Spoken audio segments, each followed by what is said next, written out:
विधाता, नारी के विधाता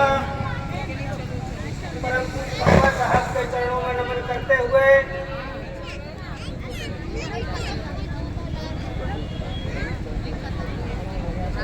बहुजन समाज पार्टी के संस्थापक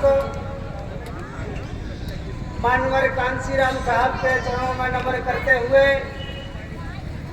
आज जिस महापुरुष का हम जन्मदिन मना रहे हैं, इस बहुजन समाज पार्टी की राष्ट्रीय अध्यक्षा, चार बार के मुख्यमंत्री आयरन लेडी चरण पूज्य बहन कुमारी मायावती जी की दीर्घायु की कामना करते हुए उनके जन्मदिन की ढेर सारी शुभकामनाएं बधाई मैं आप सभी लोगों को देता हूँ। साथियों, माननीय बहन कुमारी मायावती जी का जन्म 15 जनवरी 1956 को दिल्ली के कृपलानी हॉस्पिटल में हुआ। गरीब परिवार में हुआ, अपने समाज में हुआ। आज हम ही नहीं, पूरे देश में जन्मदिन मनाया जा रहा है। उनका जन्मदिन क्यों मनाया जा रहा है? क्योंकि माननीय बहन कुमारी मायावती जी ने इस शोषित समाज के लिए, नारी उद्धार के लिए अपना घर परिवार त्याग कर इस बहुजन समाज के लिए अपनी पूरी जिंदगी न्यौछावर कर दी।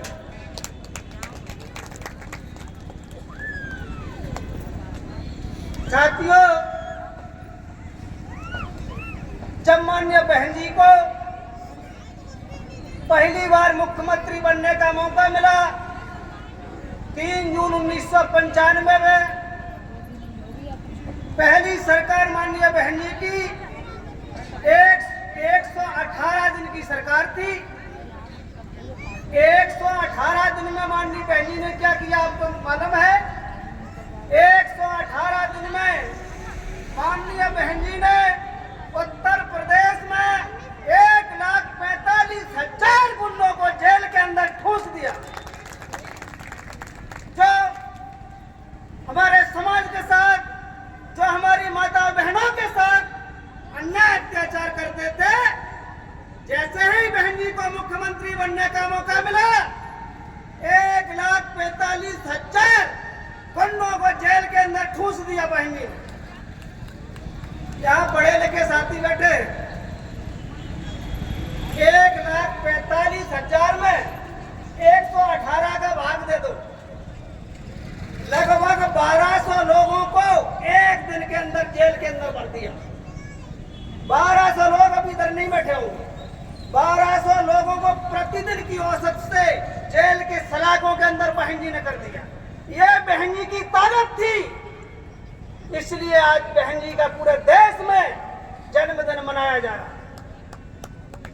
हर माता बहनों से मैं कहना चाहता हूं, हर माता बहनों से निवेदन करना चाहता हूं, अपने परिवार से एक अपनी औलाद इस देश के लिए, समाज के लिए, अपने लिए, अपने वंशज के लिए, इस मिशन के लिए आगे बढ़ाना होगा। तभी हमारे अन्य अत्याचार बंद होगा। इसलिए साथियों,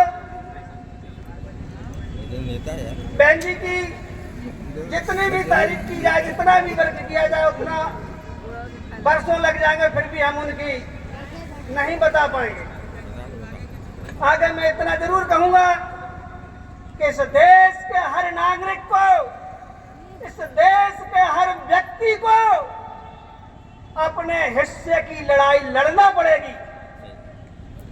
जो समाज, जो व्यक्ति अपने हिस्से की लड़ाई नहीं लड़ता, वो समाज कभी तरक्की नहीं कर सकता। हमारे महापुरुष हमारे मार्गदर्शक होते हैं, लेकिन अपने हिस्से की लड़ाई हमें लड़ना पड़ेगी। आज हमारे बहुत सारे लोग ये सोचते हैं, इस देश के संविधान निर्माता परम पूजनीय बाबा साहब ने अपने जीते जी इस देश के लिए, समाज के लिए लड़ाई लड़ी, लेकिन कुछ कुछ लोग आज भी ये सोचते हैं कि बाबा साहब ही हमारी लड़ाई लड़े। बाबा साहब तो लड़ते लड़ते इस दुनिया से चले गए, मान्यवर साहब लड़ते लड़ते इस दुनिया से चले गए, लेकिन आप लोग कब लड़ोगे? आप लोगों को भी अपनी लड़ाई लड़ना पड़ेगी। और साथियों, मैं आगे ये भी कहना चाहता हूं, आज विपक्षी पार्टियां संविधान लेकर खड़ी हो जाती हैं, संविधान लेकर खड़े हो जाती है कि ये बोलते हम तो संविधान बचाने के लिए आए। जब 1998 में अटल बिहारी वाजपेयी प्रधानमंत्री थे तो इस संविधान की समीक्षा बैठा ली थी उन्हीं ने। उस समय कांग्रेस के लोग कहां थे? आज संविधान को लेकर खड़े हो जाते हैं। अगर ये मान्यवर साहब, माननीय बहन जी उस दिन संसद भवन का घेराव नहीं किया होता, 45 दिन तक धरना न दिया होता, तो ये संविधान की समीक्षा 1998 में हो गई होती। इसलिए साथियों, आप लोगों से मैं निवेदन करना चाहता हूं कि अपने भाई का हाथ पकड़ो, दुश्मन के पैर पकड़ने की जरूरत नहीं पड़ेगी। अपने भाई का हाथ पकड़ लो, आप शासन सत्ता की तरफ बढ़ जाएंगे और दुश्मन के पैरों की तरफ जाने की जरूरत नहीं पड़ेगी। इसलिए साथियों, मैं कहना चाहता हूं, इस देश में बाबा साहब एक वोट, बनमेन बनवेलू, चाहे राष्ट्रपति हो, चाहे प्रधानमंत्री हो, चाहे गरीब हो, वही ताकत है, वही वैल्यू है। इसलिए इस देश में ताकत बहुजन समाज की है, वोटर बहुजन समाज का है, लेकिन सरकार 15% वालों की। इसलिए साथियों, आप लोगों को अपनी गरीबी दरिंदगी दूर करना है तो हमें इस देश में बहुजन समाज पार्टी की सरकार बनाना होगी, तभी हमारा भला हो सकता है।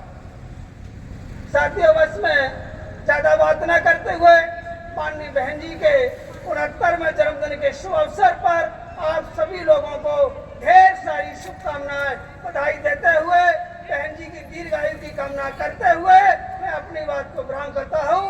जय भीम, जय भारत।